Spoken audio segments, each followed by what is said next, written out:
Greetings, one and all. I'm busting out my old iPhone 5 because I'm doing so much vlogging today that I'm not going to be able to do it all on my newer iPhone. And I wasn't planning on using my newer iPhone for so much stuff, but the video quality and everything seems so much better that I haven't used this phone in about 5 months, and it's amazing. I feel weird using this now. The screen is so small, but other things are bigger. It's bizarre. But anyway, I'm here because I have a death wish. No, I'm good. I have a story to bring to you today that's going to take me to Northwest 23rd and Marshall, the current site of the Portland's Good Samaritan Hospital, which was there, way back in 1939, but it was much different in appearance. So anyway, that's where I'm heading today on a new episode of Historic Murders of Portland.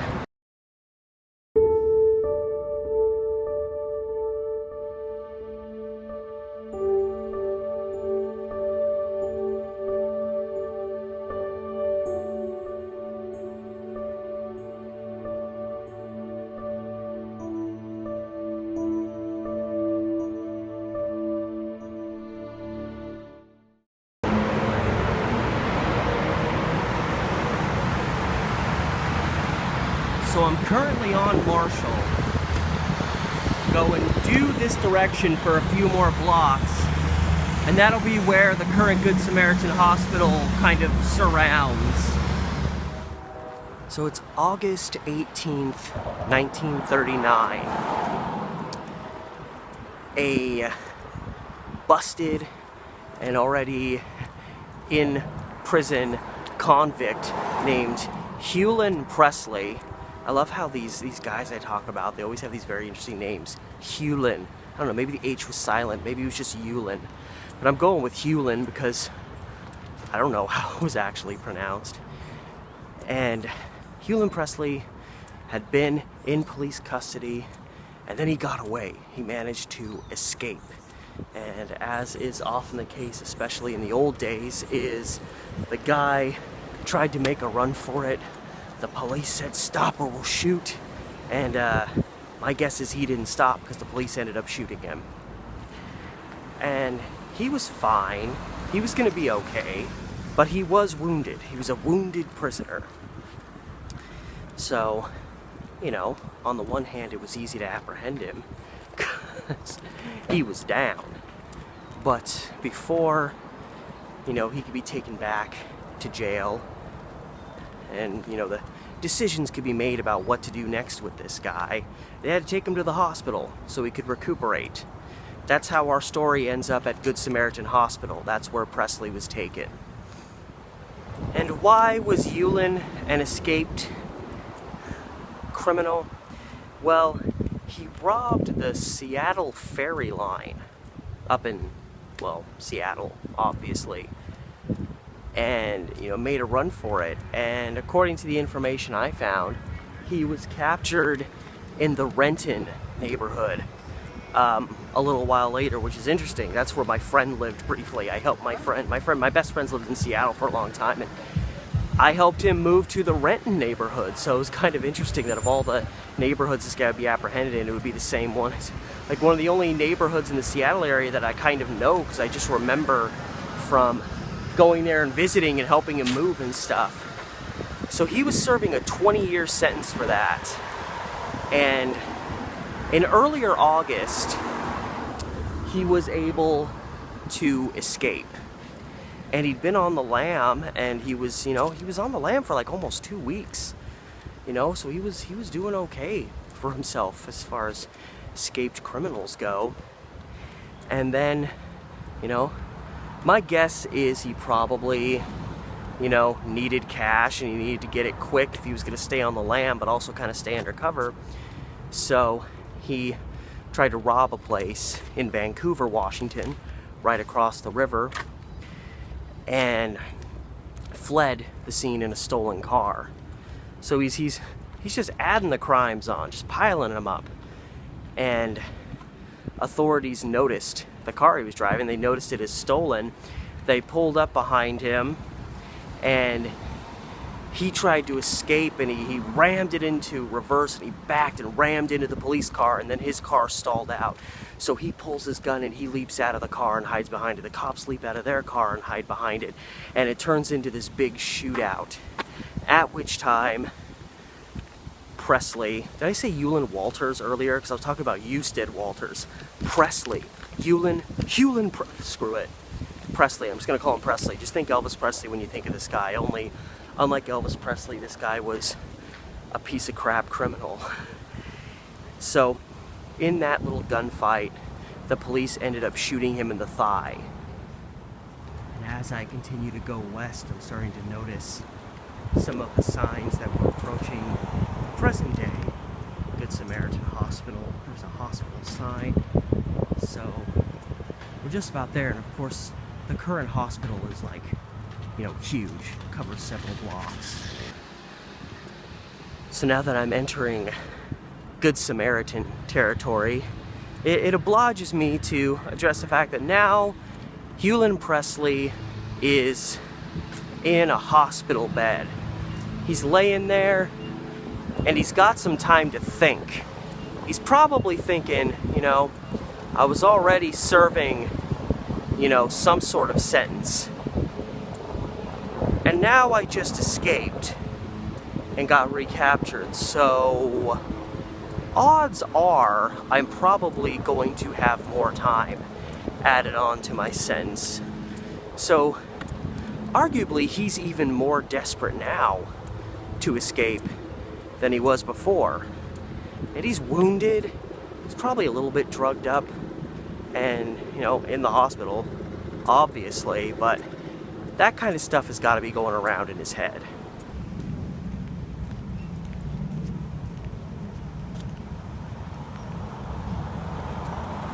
And here we are. We've made it to the intersection of 23rd and Marshall, which was kind of the original address, the original location of the original Good Samaritan Hospital, which was just like one big gargantuan building. And obviously now this Good Samaritan covers several blocks, so nothing like it used to be. Much different. So right back here, the site of the original hospital, Presley takes a chance and he rings up for immediate medical assistance. He needs someone to come help him right away, but because he's an ex-con being kept in a hospital, there's authorities there with him to make sure he doesn't try to pull anything. And one officer runs into the room to check on him, see, oh, hey, what's wrong? And the officer was pretty negligent in his duties because he allowed Presley to pull his firearm from his pocket. Shoves the officer aside, he's completely off guard. Presley runs out into the hallway, wildly waving a gun around, and he's just shooting it chaotically. He's not actually trying to shoot anybody, he's just trying to keep people away from him, and he's just shooting erratically. And he's on the 4th floor, so like if you look at this building behind me, you got like a 1st floor, so he's like up here in terms of the old hospital. So he's facing an issue, which is he needs to get down to ground floor just to escape the hospital. So it's this really elongated chase where he has to fire off his rounds to keep people at bay, but he has to go down like several flights of stairs just to get down to the 1st floor and hopefully make it to the exit. And as he's shooting chaotically, he manages to wound an employee there. He manages to wound a police officer who's pursuing him. And in the midst of Presley's erratic gunfire, one of the rounds shot towards the vicinity of like the kind of table check-in desk area, and an attendant for the hospital named Hattie Hooker was stationed there, and probably until Presley appeared on that floor, she and anybody else on that floor probably didn't even really know what was going on. This isn't present day where the moment someone who's like a prisoner that's escaping the hospital goes off, some alarm starts going off. There's a convict on the loose, he's got a gun. And one of Presley's errant gunshots shot, as the newspaper described it, shot Hattie Hooker right through the mouth. And again, you know, he said he never intended. He was just trying to keep people back. And for the most part, he was successful in just achieving that. But this one shot went right, they say went right through Hooker's mouth and out the back of her head. And, you know, she died almost instantly, as you would think would probably be the case when you're the victim of a gunshot of that particular nature through that particular part of your body. And it's so sad, because if it had been in a multitude of other places, you're already in the hospital. Like, maybe somebody could have rendered some assistance, but in this case, it was almost instantaneous. And Presley had no clue he'd even shot anybody. He's just, you know, stay away from me, stay away from me. You know, he's just in a manic race to try to escape the hospital. And he actually managed to get down to the first floor.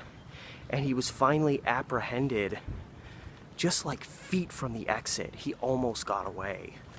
And I can only assume by that point, his gun probably ran out of bullets. You know, when you just snatch an officer's gun, you only got whatever's loaded in there. You don't have a backup arsenal. So he almost managed to escape Good Samaritan Hospital, but was grabbed just feet shy of the actual exit. And who knows what would have happened if he would have actually gone out on the streets. Probably would have laid low again till he needed money, and then knocked over another establishment. Police catch him, maybe they have to shoot him again, and the whole situation recycles itself. Except this time around, when he radios or, you know, calls down and says, "I need help," they're gonna say, "Well, too bad.